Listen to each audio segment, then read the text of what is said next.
Assalamualaikum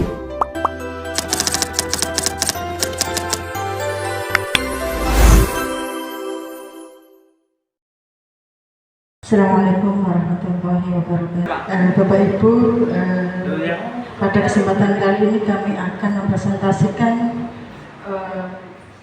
KTI kami yang berjudul Peran Penyuluh dalam Menggali Potensi Zakat Infak dan Sedekah melalui program santunan setiap bulan kepada anak yatim piatu yang berjalan di Majelis Taklim Peduli Umat Asrobu Desa Tengkorejo, Kecamatan Japah, Kabupaten Blora.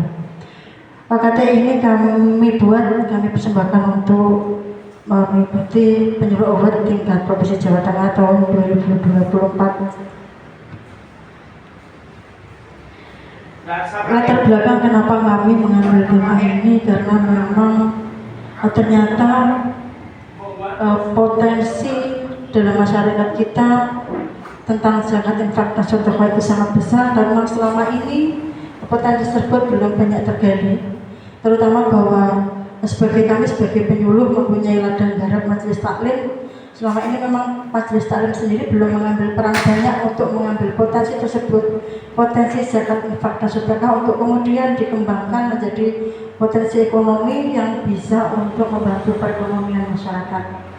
Dan dalam kesempatan ini yang kami ketengahkan, yang kami kedepankan adalah untuk meningkatkan derajat hidup anak yatim piatu, terutama di wilayah binaan kami di Desa Tengkorejo, Kecamatan Japah.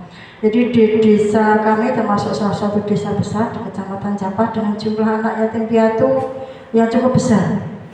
Majelis Taklim ini sendiri sudah berdiri sampai saat ini kurang lebih berjalan hampir 4 tahun, sudah memiliki izin operasional hampir 3 tahun dari mulai tahun 2022. Saat kami melakukan awal membentuk binaan ini, anak yatim yang harus kami santuni itu kurang lebih 45 anak. Ya. Jadi selama ini Majelis Taklim hanya berperan sebagai lembaga taklim atau majelis taklim, lembaga untuk kita mencari ilmu, berbagi ilmu. Tapi selama ini memang majelis taklim belum dipercaya atau belum pernah menggali potensi dirinya sendiri untuk kemudian dipercaya masyarakat untuk menjadi lembaga yang terpercaya dan amanah untuk menjadi lembaga yang profit dalam peningkatan ekonomi masyarakat. Metodologi yang kami gunakan ada wawancara, dokumentasi, observasi lapangan, kemudian ada analisis secara tematik, validitas dengan kontekstual, dan etika penilaian.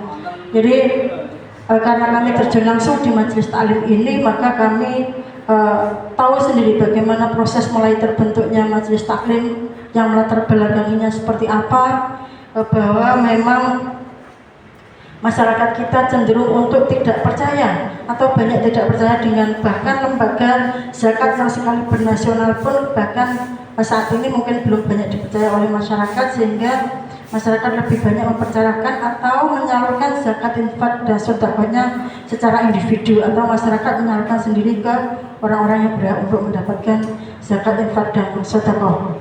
Ya. Observasinya, ya, ternyata yang kedua dari anak yatim sendiri selama ini, kecuali anak-anak yang ada di panti asuhan dan sebagainya, selama ini memang jauh dari sorotan masyarakat untuk mendapatkan kehidupan yang layak. Mereka hanya akan mendapatkan perhatian, santunan hanya ketika misalnya bulan-bulan Muharram. Tapi siklus selama 1 tahun itu tidak hanya bulan Muharram, tapi ada 11 bulan yang lain yang mungkin terpinggirkan untuk perhatian kepada anak yatim. Ini yang kemudian menjadi bidikan kami untuk lebih menitik beratkan bahwa pada akhirnya kita menggali zakat infak dan sedekah ini, kita titik beratkan untuk kami salurkan kepada anak yatim piatu, karena memang mungkin yang lain dari lembaga pemerintah sudah banyak memberikan BLT dan sebagainya untuk melaksanakan, sedangkan anak yatim piatu memang belum terbidik. Next.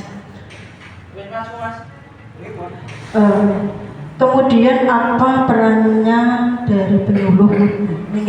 Jadi kami sebagai penyuluh di sini terjun langsung dari mulai pembentukan awal pembinaan, dan ini tidak mudah karena kita harus memetakan bahwa kita mencari pengurus yang luar biasa yang mau berjuang, karena ini betul-betul lillahi ta'ala, tidak ada bayaran di sini untuk para pengurus. Dan ini bukan kerja insidental setahun sekali atau bagaimana, tapi kita kerja terus menerus berbulan-bulan, bahkan sudah hampir 4 tahun mungkin yang berjalan ya.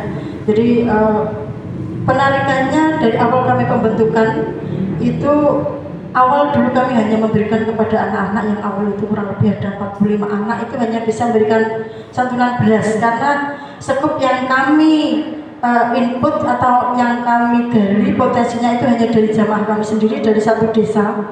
Itu dari 4 dukuhan kita kumpulkan semua ketua majelis taklimnya, kita ajak ngomong bareng, kemudian akhirnya terbentuk majelis taklim ini. Dan yang potensi yang awal yang udah kita beli adalah beras. Nah itu kenapa dari awal kok namanya as-sobru, karena itu ada kepanjangannya ya. As-sobru kalau dalam bahasa Arab mungkin bahasanya sabar, tapi di sini kami punya etimologi yang lain, ada pembahasannya lain bahwa as-sobru itu sedekah beras untuk umat. Karena awal pembentukan majelis taklim ini memang yang digali baru beras. Jadi dari masyarakat, dari jamaah dapatnya beras, kemudian kita tasyarufkan kepada anak yatim piatu juga dalam bentuk beras, belum ada tambahan yang lain. Dan itu kepada kurang lebih 45 anak di awal terbentuknya itu kita bisa memberikan 6-7 kg beras setiap bulan. Dan alhamdulillah di awal pertama kali animo itu sudah luar biasa, yang artinya bahkan sampai saat ini kita belum pernah istilahnya untuk membeli beras itu hampir setiap bulan ada saldonya. Jadi yang kita input di masyarakat itu setiap bulan selalu lebih ya. Kemudian dengan perjalanan waktu, ketika kemudian kegiatan ini kemudian mendapatkan perhatian banyak orang, bukan hanya masyarakat kecil sukup desa Pengkol, meluas ke kecamatan Japar, bahkan kemudian karena sekarang